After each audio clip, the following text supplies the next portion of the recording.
Hello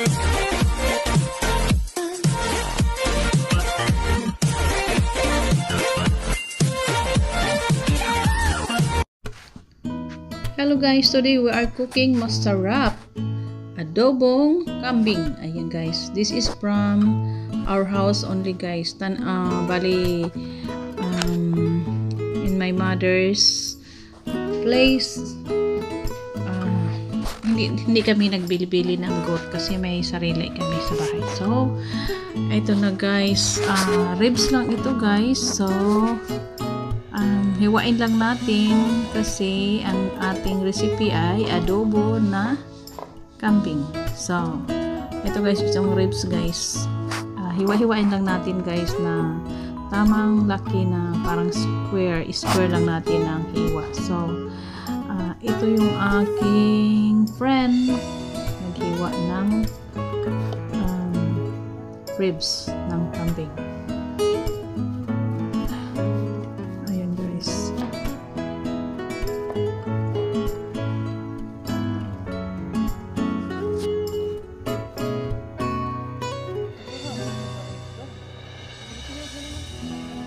Medyo malaki kasi ang kambing guys, kaya ayan, medyo mahaba ang ribs niya.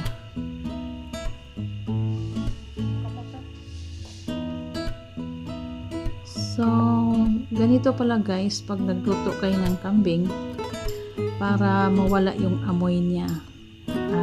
Nadiscover ko na rin na lagyan nyo ng tanglad, lemongrass. Yun. Yun po lang ilagay nyo, i-boil nyo, pagkatapos kung paanohan mo, yung lutuin mo siya para lumambot, yun, ilagay mo rin yung lemongrass or tanglad. Ito nyo guys, kaya importante talaga ang tanglad guys, kaya kanina kayo ng mga tanglad dyan kasi kailangan sa ating recipe. So, matagal-tagal guys. Ayan, kasi medyo ang knife namin ay hindi masyado sharp. Ayan. So, ganito lang. Hiwa niya parang yung lang, square lang natin pag hiwa yung mga buto, ay yung ribs ng kambing. Yan.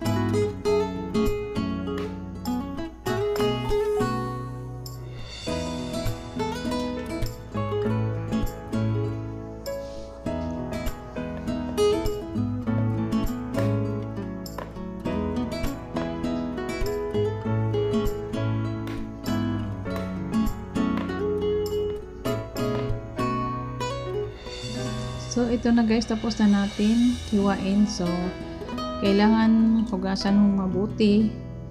Tapos, lagyan mo ng ginger at saka lemongrass at black pepper at saka yung garlic. Ayan. Tapos, salt. Yun guys, lagay mo.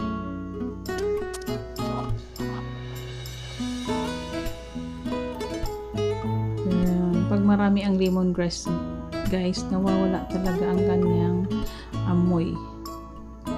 Nawawala yung amoy ng kambing. Kaya pag kumain kayo, hindi na siya amoy kambing. Boiled muna natin ng 15 minutes. Pagkatapos, tanggalin natin. Itapon yung tubig.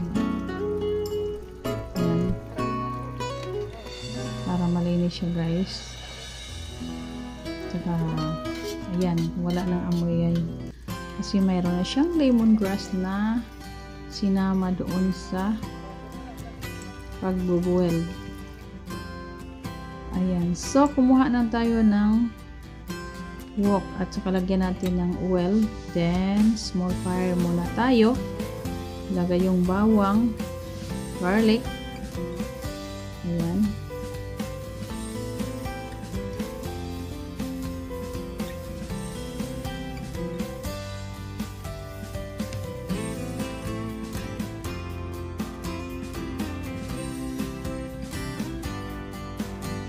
Tapos ginger.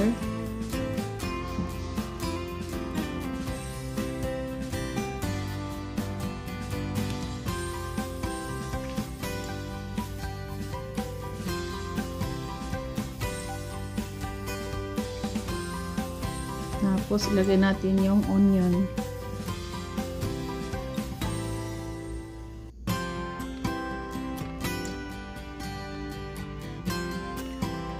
Then maglagay tayo ng salt.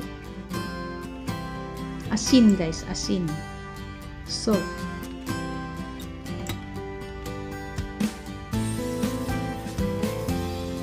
Then lagyan natin ng black pepper.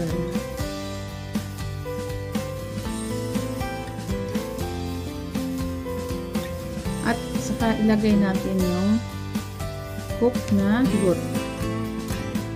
Yung pinalambot natin sa tubig ng 15 minutes. Ayan, prito na dito guys.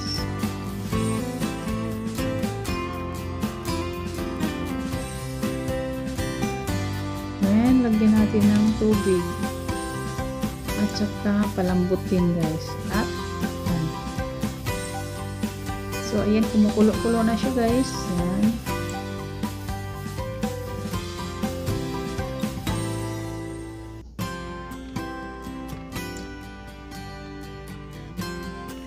So, antayin lang natin guys hanggang lumambot.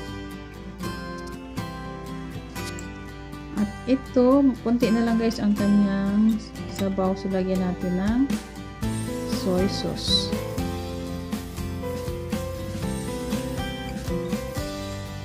At saka, ayan guys, at this time tanggalin na natin yung tanglad.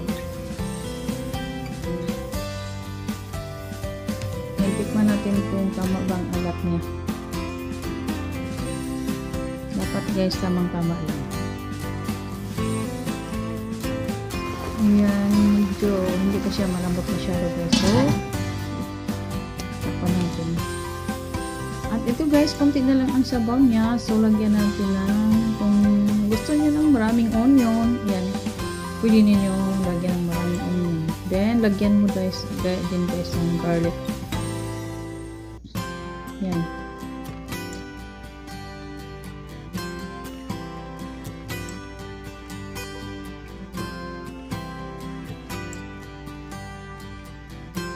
So, ganito lang guys pag nagluto ng adobong kambing.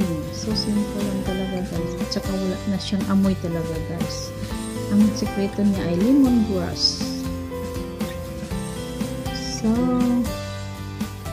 ayan, sarap ng ating kambing. Hindi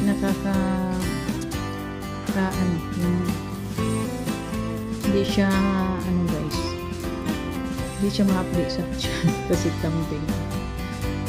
Oo, saka mavitamin ang kambing guys.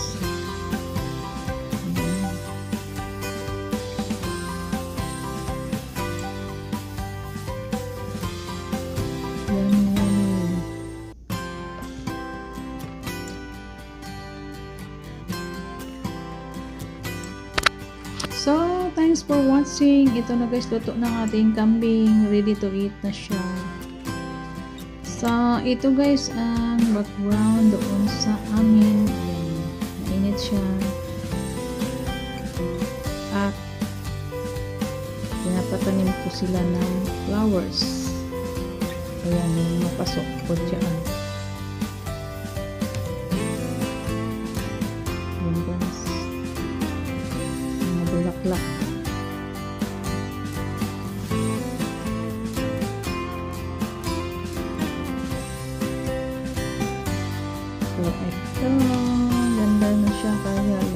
maliit pa.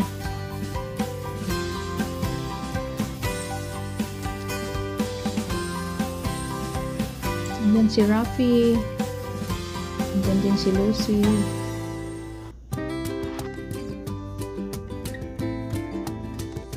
Sila ang nagme-maintain ng flowers ko dyan.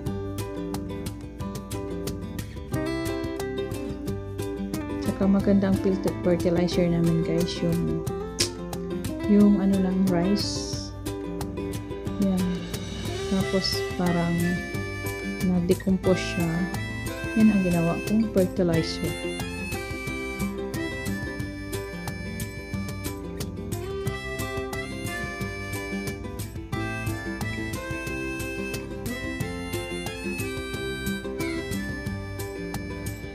So, thanks for watching guys. I hope you enjoy.